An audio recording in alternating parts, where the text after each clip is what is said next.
Assalamualaikum teman-teman, selamat berjumpa lagi dengan saya Abdurrahman dan masih tetap di channel Abdurrahman ya. Dan masih tetap juga mengupas tentang seputaran gangguan asam lambung dan sensasi psikosomatis. Nah, di season kali ini saya akan share video tentang kenapa orang yang terkena gangguan asam lambung dan sensasi psikosomatis mudah sembuh gitu teman-teman ya. Nah, makanya bagi teman-teman yang sekarang penasaran tentang hal seperti itu, tolong tonton videonya sampai habis, jangan di skip biar kalian nanti mengerti, biar kalian nanti paham, dan ketika mengerti dan paham, kalian bisa melakukan metodenya dengan sempurna dan kalian juga pasti bakalan sembuh total dari gangguan asam lambung dan psikosomatis. Nah itu teman-teman, makanya tolong tonton videonya sampai habis, jangan di skip. Dan kemudian seperti biasa ya, bagi teman-teman yang baru bergabung, kalau seandainya kalian mau bertanya tentang seputaran gangguan asam lambung dan psikosomatis, alangkah baiknya kalian tonton dulu video-video saya sebelumnya. Karena untuk seputaran gangguan asam lambung dan psikosomatis, semuanya sudah saya share. Dari mulai cerita saya yang terkena gangguan asam lambung dan psikosomatis, kemudian merasakan 1001 macam sensasi yang sangat tidak nyaman, itu sudah di-share teman-teman ya. Dan kemudian bagaimana cara menangani setiap sensasi yang hadir, itu juga sudah di-share. Nah makanya biar lebih jelas, biar lebih detail, alangkah baiknya kalian tonton dulu video-video saya sebelumnya. Nah itu teman-teman ya. Dan kemudian bagi teman-teman yang baru bergabung juga, seperti biasa juga, kalau seandainya kalian belum subscribe channelnya, mohon videonya itu subscribe dulu ya. Karena untuk subscribe itu tidak memerlukan biaya, tidak memerlukan pendaftaran. Jadi subscribe itu adalah hal yang sangat mudah sekali bagi teman-teman lakukan ya. Jadi teman-teman itu cukup memijit saja tulisan subscribe, biar kenapa? Jujur ya, biar videonya itu cepat berkembang dengan baik. Dan kalau seandainya videonya itu berkembang dengan baik, sudah barang tentu itu akan menambah semangat tersendiri buat saya untuk terus nge-share tentang seputaran gangguan asam lambung dan psikosomatis ini terhadap kalian. Kemudian yang lebih penting dan yang lebih utamanya, tekan juga tombol lonceng sama tombol like-nya ya, biar kalian itu dapat notifikasi atau pemberitahuan video saya yang terbaru. Karena saya itu akan terus nge-share tentang seputaran gangguan asam lambung dan psikosomatis ini terhadap kalian, dengan tujuan semoga saja videonya itu menjadi wasilah atau jalan keluar bagi kalian yang sedang mengalami gangguan asam lambung dan psikosomatis hingga membaik, apalagi sampai sembuh total. Amin ya robbal alamin. Ya minimal hanya memberikan motivasi saja, atau lebih minimalnya lagi hanya sekedar menemani kalian yang sekarang sedang merasakan tidak nyamannya dari gangguan asam lambung dan psikosomatis. Nah itu teman-teman ya. Nah kembali lagi ke topik utama teman-teman ya. Untuk orang-orang yang terkena gangguan asam lambung dan psikosomatis biasanya selalu mengalami kebingungan teman-teman ya, kenapa nih sakitnya sakit begini dan sebagainya, dan kemudian kita selalu merasakan cemas dan sebagainya.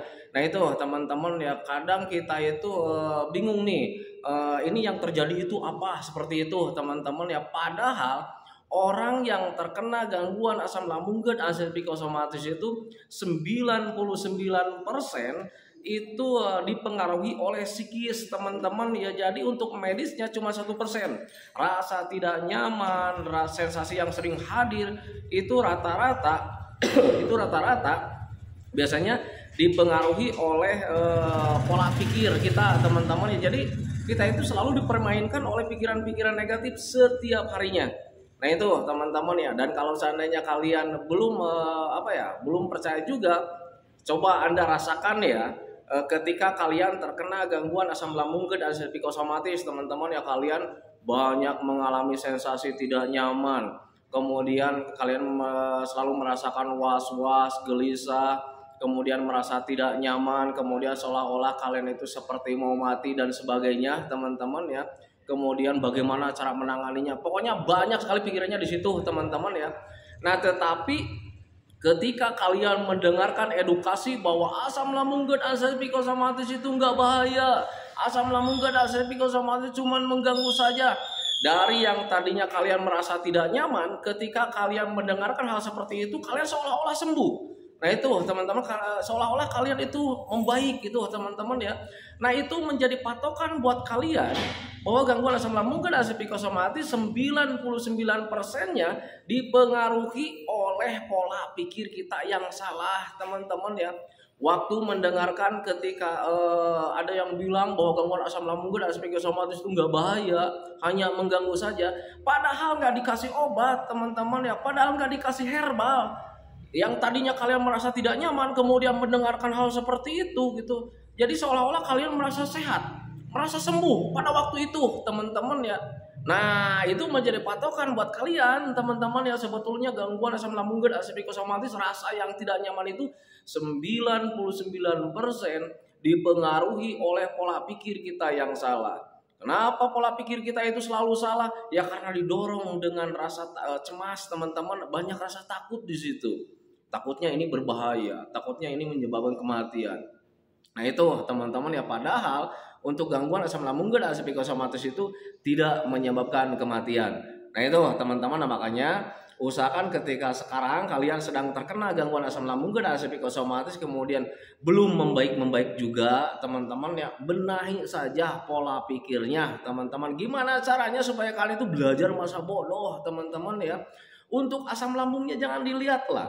Kalian cukup jaga pola makan saja, untuk pencernaan itu udah beres, teman-teman ya. Selebihnya rasa tidak nyaman dari psikis itu kalian harus membenahi pola tidur, istirahat, hindari stres, gimana caranya supaya hati dan pikiran kita itu bahagia. Nah itu teman-teman ya. Kalau seandainya kalian bisa melakukan hal seperti itu, pasti perbaikan dari gangguan asam lambung dan psikosomatis yang kalian alami bakalan lebih cepat membaiknya. Nah itu teman-teman, makanya pahami saja ke sana. Dulu juga sama teman-teman ya, kejadian seperti ini dulu juga menimpa saya. Dulu di awal-awal saat terkena gangguan asam lambung dan psikosomatis selang 1 bulan, 2 bulan, 3 bulan sampai 1 tahun lebih, teman-teman ya. Saya merasakan tidak nyaman setiap harinya, perasaan gula-gulana, moodnya nggak ada, pikiran itu selalu terngiang-ngiang tentang kematian atau umur yang tidak panjang, teman-teman ya. Jadi seolah-olah hidup itu nggak lama lagi. Gitu teman-teman ya, sering cemas, was-was, pokoknya semua sensasi yang tidak nyaman itu hadir, teman-teman ya. Sudah bingung obat apa yang harus dikonsumsi, dokter mana yang harus saya kunjungi gitu teman-teman ya, untuk terbebas dari gangguan asam lambung dan psikosomatis. Tetapi ketika mendengarkan asam lambung itu nggak bahaya, asam lambung itu bisa sehat lagi, ini tidak menyebabkan kematian, saat itu juga seolah-olah kita itu sehat. Saat itu juga seolah-olah kita itu sembuh, teman-teman ya. Nah itu menjadi patokan buat kita sendiri, teman-teman, termasuk buat saya juga. Ternyata rasa tidak nyaman itu lebih dipengaruhi oleh pola pikir kita yang salah, teman-teman ya. Pola makannya atau pencernaannya itu cuma 1%. Selebihnya rasa yang tidak nyaman dari ujung rambut sampai ujung kaki itu biasanya terpengaruh oleh pola pikir kita yang salah. Nah itu teman-teman, nah makanya dulu ketika saya memahami ke sana, saya mencoba memahami apa yang terjadi, teman-teman, biar pola pikirnya itu nggak salah. Contoh kecilnya untuk memahami apa yang terjadi, kalau seandainya lagi kembung, saya cari penyebabnya, teman-teman ya. Kenapa nih orang bisa kembung? Kenapa perut saya bisa kembung? Nah seperti itu teman-teman ya.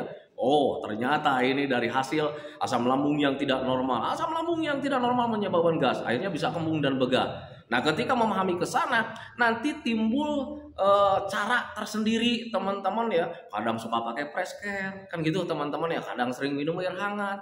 Jadi ketika kita memahami, kitanya bisa berpikir wajar, bukan berpikirnya itu yang aneh-aneh ketika kembung nih. Kalau seandainya tidak tahu penyebabnya atau tidak memahami tentang apa yang sedang terjadi, teman-teman ya, ketika kembung itu selalu kepikiran kemana-mana. Kenapa ini kembung nih? Wah jangan-jangan penyakit liver. Jangan-jangan perut saya udah hancur. Suka begitu teman-teman ya, dulu seperti itu. Nah makanya saya selalu mengajak sama teman-teman itu, untuk orang-orang yang belum membaik dari gangguan asam lambung dan psikosomatis, yang pertama teman-teman ya, memahami apa yang terjadi, biar kalian itu tidak terlalu berandai-andai ke hal-hal yang negatif, teman-teman. Kemudian berpikir wajar, berpikir waras gitu teman-teman, biar kita itu apa ya, tidak berpikirnya itu kemana-mana, teman-teman ya, biar tidak ada yang menakutkan. Nah itu teman-teman, makanya pahami saja ke sana. Jadi di season kali ini juga saya mengajak sama teman-teman itu untuk berpikir wajar, untuk berpikir waras, untuk berpikir sadar, teman-teman ya, biar kalian itu memahami apa yang terjadi. kalian saat ini ada rasa tidak nyaman, itu sebetulnya dipengaruhi oleh pola pikir yang salah. Pola pikir yang salah itu lahirnya dari mana? Dari ketakutan. Kenapa kita mengalami ketakutan? Karena ada trauma di awal-awal. Kenapa kita ada trauma di awal-awal? Karena rasanya tidak nyaman, seperti mau mati. Padahal itu bukan mau mati, teman-teman ya. Itu gula darah sedang turun. Ketika mempunyai asam lambung, kemudian rasanya kelayangan seperti mau pingsan, di situ langsung pikiran kita itu kontak ya. Wah, ini mau mati nih, ini mau mati nih. Tanpa disadari di situ menjadi ada trauma, teman-teman ya. Karena yang namanya kematian belum tentu kita inginkan pada waktu itu, teman-teman ya. Nah makanya dulu kita itu saat di awal-awal terkena gangguan asam lambung gak ada psikosomatis, ada trauma, kemudian kesininya menimbulkan ketakutan, kesininya ya kitanya stres, terlalu banyak pikiran, teman-teman. Akhirnya pola pikir kita itu selalu salah, selalu mengira-ngira dan berandai-andai ke hal yang negatif, dan akhirnya tubuh kita itu terpengaruh, teman-teman ya. Itu yang saya rasakan dulu saat terkena gangguan asam lambung gak ada psikosomatis ketika belum sembuh total gitu, teman-teman ya. Tapi jujur teman-teman ya, saya sekarang ngomong gamblang kayak macam begini itu ya karena sudah sembuh total. Ya samalah dengan teman-teman ya, dulu juga sama. Jadi ketika saya udah paham nih asam lambung itu nggak bahaya gitu, karena udah dipelajari juga gitu teman-teman ya, asam lambung itu nggak bahaya. Tapi sialnya ketika sensasi hadir itu pemahaman itu hilang, teman-teman ya. Nah makanya untuk orang-orang yang terkena gangguan asam lambung gak ada psikosomatis itu harus selalu rajin menanamkan dalam pikiran kita itu bahwa kita itu bakalan baik-baik saja, teman-teman ya. Karena memang pada dasarnya kita itu bakalan baik-baik saja, teman-teman. Jadi ketika cemas hadir, kita tanamkan dalam pikiran, nanti juga bakalan baik-baik saja. Toh kemarin-kemarin juga saya merasakan hal seperti ini, tapi kan gak mati-mati juga sampai hari ini. Kan gitu, teman-teman ya. Itu yang selalu saya tanamkan dalam pikiran saya, sehingga nanti ketakutannya itu terkikis sedikit-sedikit, stresnya terkikis sedikit-sedikit, dan kemudian nanti timbul rasa cuek, teman-teman. Dan ketika timbul rasa cuek, semuanya menjadi normal. Karena memang kejadian gangguan asam lambung dan psikosomatis itu adalah gangguan yang normal. Setiap harinya kita pasti rasakan, teman-teman. Cuman perbedaannya, kalau orang yang terkena anxiety disorder, ada ketakutan, itu rasanya sangat dahsyat. Kalau orang lain, orang yang umum gitu teman-teman ya, itu mereka juga punya asam lambung setiap harinya. Ada kalanya mereka juga kembung, begah, kentutnya gede, teman-teman ya. Ada kalanya mereka juga sering mencret, kemudian ulu hatinya sering terasa mengganjal, ada kalanya seperti itu. Kemudian tenggorokannya juga ada kalanya terasa mengganjal, orang normal juga seperti itu. Nah tetapi karena mereka tidak ada ketakutan, mereka biasa-biasa saja. Nah kita yang ada trauma, ada ketakutan, ketika mempunyai hal seperti itu, kita itu menjadi masalah, teman-teman ya. Itu perbedaannya seperti itu. Nah makanya usahakan pahami bahwa ternyata kita itu lebih dipengaruhi oleh pola pikir yang salah. Ketika pola pikir kita salah, itu menimbulkan mental kita itu menjadi mental tempe. Dan ketika mental kita itu menjadi mental tempe, semuanya itu menjadi terasa besar, teman-teman ya. Kembung sedikit karena mental kita mental tempe, teman-teman ya. Itu rasanya sangat besar, kemudian jadi masalah. Dan ketika menjadi masalah, pikiran kita juga nanti bermasalah gitu teman-teman ya. Wah ini jangan-jangan penyakit berat lagi nih, dan sebagainya. Nah itu teman-teman, makanya pahami saja ke sana. Oh ya teman-teman ya, video kali ini saya tidak akan terlalu panjang lebar teman-teman ya, karena saya juga belum pulang. Dan mohon maaf sekali di kemarin-kemarin udah hampir 1 minggu ya saya nggak share video, karena memang sekarang itu pekerjaan lagi sibuk-sibuknya, dan ini juga hampir mau maghrib teman-teman. Tetapi karena masih ada waktu lah, saya sempatkan bikin video teman-teman, karena sudah lama sekali nggak bikin video. Nah makanya bagi teman-teman yang terkena gangguan asam lambung dan psikosomatis, kalian jangan pernah wah ini Pak Abdul Rahman sekarang meninggalkan saya nih, kan gitu teman-teman. Karena saya itu udah janji ya sama teman-teman itu, selama kalian belum membaik dari gangguan asam lambung dan psikosomatis, saya bakalan temani terus teman-teman ya. Karena jujur saya juga dulu pernah merasakan gangguan asam lambung dan psikosomatis itu rasanya sangat berat sekali teman-teman ya. Walaupun itu tidak berbahaya, tetapi ya memang cukup berat gitu teman-teman ya. Jadi rasanya itu ya memang seperti mau mati, padahal tidak teman-teman. Nah makanya disitulah rasanya sangat berat sekali teman-teman ya. Nah makanya saya selalu berjanji sama teman-teman itu, saya bakalan temani kalian sampai sembuh total gitu teman-teman. Cuman ya karena Kemarin itu minggu-minggu kemarin udah berapa hari nih? Udah hampir 1 minggu teman-teman saya nggak share video karena memang di pekerjaan saya itu sekarang lagi numpuk-numpuknya teman-teman, jadi nggak share video, mohon maaf sekali. Tetapi kalian nggak usah khawatir, kalian nggak usah was-was, kalian nggak usah gelisah. Sebetulnya kalian tanpa nonton video Abdul Rahman juga, sebetulnya kalian tuh bakalan membaik teman-teman ya, kalian tuh bakalan sehat lagi. Untuk gangguan asam lambung GERD AC psikosomatis, walaupun tanpa diapa-apain, itu kalian bakalan sembuh teman-teman, karena gangguan asam lambung GERD AC psikosomatis itu bukan gangguan yang sangat besar teman-teman ya, itu adalah gangguan kecil. Nah makanya diagnosa dari dokter juga bukan dikatakan penyakit teman-teman ya, hanya gangguan asam lambung GERD gitu kan teman-teman ya, hanya gangguan gastritis, hanya gangguan dispepsia, tidak ada kata-kata penyakit.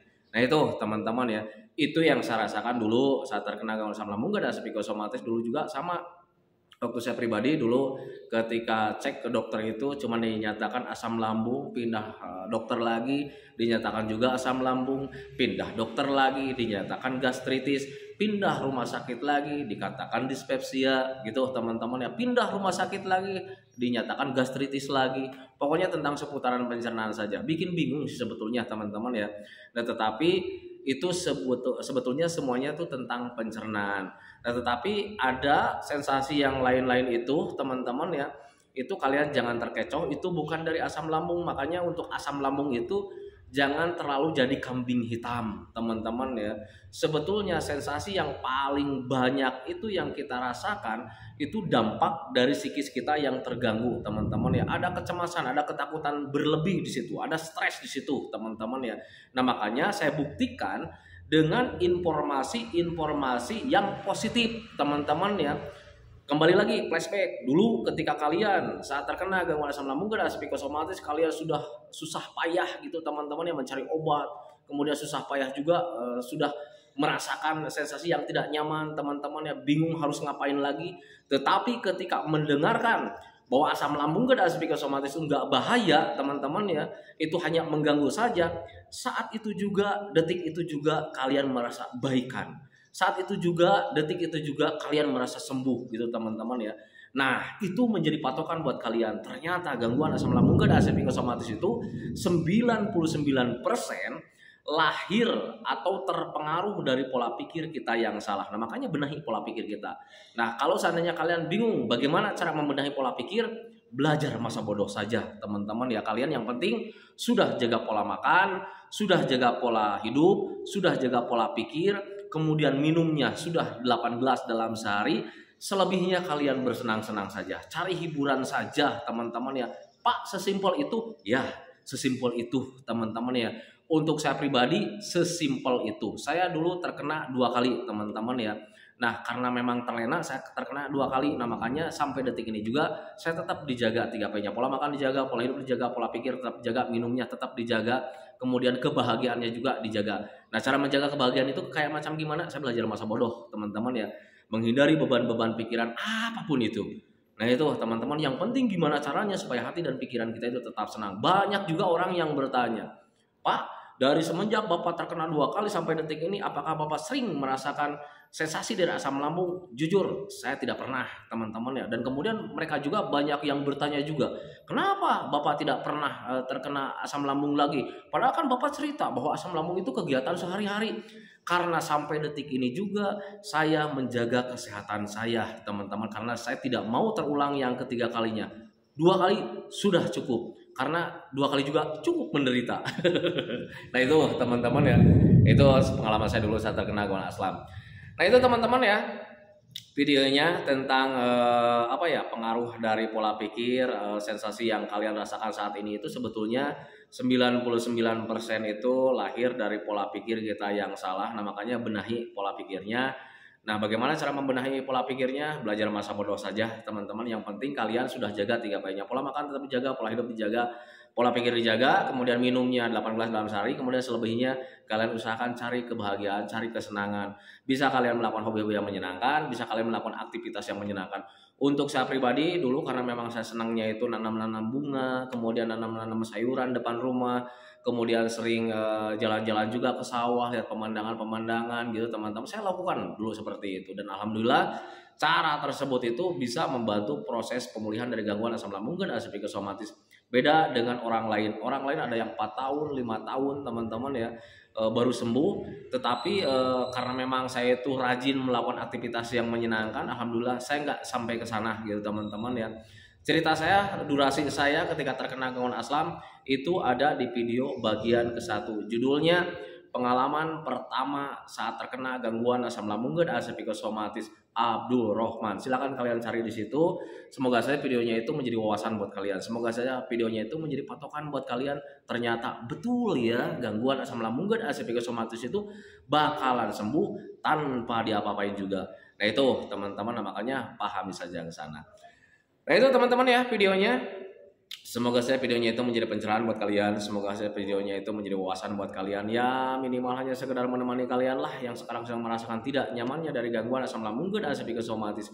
Kemudian seperti biasa sebelum saya akhiri videonya, saya selalu mendoakan sama teman-teman itu semoga saja teman-teman itu cepat sehat lagi, cepat sembuh lagi, cepat kembali lagi keadaan kalian yang dulu, baik semangatnya, moodnya, tertawanya, pokoknya kehidupan kalian yang berwarna itu semoga saya cepat kembali lagi, karena memang saya yakin 100% bahwa keadaan kalian yang dulu itu sangat dirindukan sekali.